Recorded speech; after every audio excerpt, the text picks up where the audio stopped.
Hello tout le monde, ici Clémence Bottineau, votre Miss France 2020.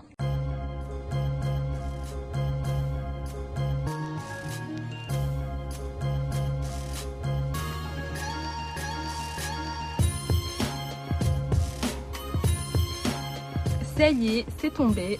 Voilà notre période de confinement prolongée de 2 semaines. Il est primordial de trouver de nouvelles façons de pouvoir s'occuper et des façons assez originales. Moi, j'ai eu l'occasion de replonger dans mes vieux cours d'histoire et j'ai trouvé des pépites assez intéressantes. Et j'ai décidé de partager cela avec vous.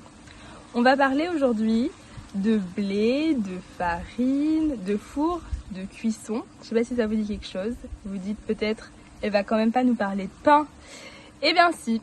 Mais pas n'importe quel pain, puisqu'on va s'intéresser aujourd'hui au pain à Paris au XVIIIe siècle.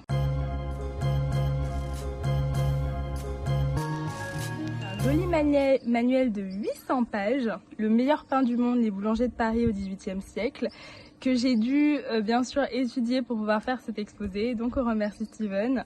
Mais c'est très passionnant et sincèrement c'est un ouvrage hyper bien écrit avec des sources qui sont juste fascinantes. Donc voilà, on peut le remercier. Il faut savoir que les Parisiens exigent un pain blanc. À cette époque, le goût n'a pas vraiment d'importance, ce qui compte véritablement, c'est la couleur. Il existe même des hiérarchies entre les céréales et celle qui est le plus préconisée, c'est le blé. Cette qualité du pain parisien découle d'un travail bien spécifique opéré par les boulangers parisiens. En fait, le cœur de ce processus, c'est le blé. À l'époque, il est considéré comme le grain de la propreté, de la sainteté, de l'opulence également. Et le travail du boulanger est très spécifique.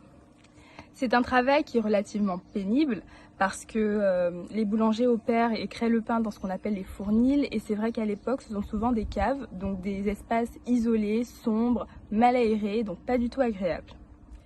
Les fours parisiens étaient faits d'argile ou de briques et l'étape la plus cruciale dans la préparation du pain, c'était bien évidemment la cuisson. Parce qu'à cette époque-là, une fois qu'on avait pris le pain, on l'avait sorti du four, on ne pouvait plus l'y remettre, donc il fallait qu'il soit bon dès la première fois.